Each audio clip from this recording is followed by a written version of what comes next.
Good morning mga ka-adventure. Ito na tayo, nagpe-prepare tayo ng pagkain. So ito yung mga setup na gagamitin natin. Papunta na tayo sa ating adventure. So bali ito pala yung harap ng bahay natin dito sa isla mga ka-adventure, sa Batas Island. Bali yan yung harap ng bahay natin. So bali ito yung bangkang gagamitin natin mga ka-adventure. Yan yung bago nating setup. Tsaka yan yung bahay namin. Yan, yung bahay namin dito sa... Yun na mga ka-adventure, nasa bangka na kami, bumabiyahe kami. Kasama ko si James Ibanez. So bali dito tayo sa spot. Yan, unang hagis mga ka-adventure. Yan ang unang hagis. Yan, mga paniwala mga ka-adventure. Yan ang unang hagis natin dito. Oh, fish on kagad mga ka-adventure. Yan na, abangan natin kung anong isda ito. Tingnan natin.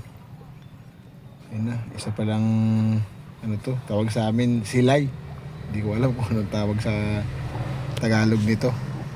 Sa Bisaya lang ang alam ko, silay mga ka-adventure. Yan, dinadala ko pupunta sa camera para nakita natin. Okay, good size na mga ka-adventure. Keep natin to.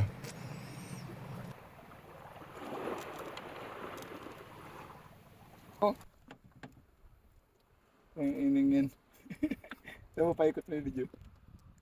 Mama, sa malalim na din. Lilipat na tayo ng spot mga ka-adventure. Yan ang huli natin sa unang spot natin. Bali yan si Boss James. May red doors na baon. Sa bangka bata. Ano James? Harapin nga ng bangka.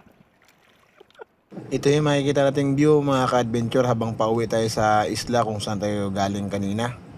Yan, sunset. Bali yan pala yung huli natin ngayong araw mga ka-adventure. Yan, ninibalik ko yung mga malalaki. Like and share, comment mga ka-adventure. Salamat.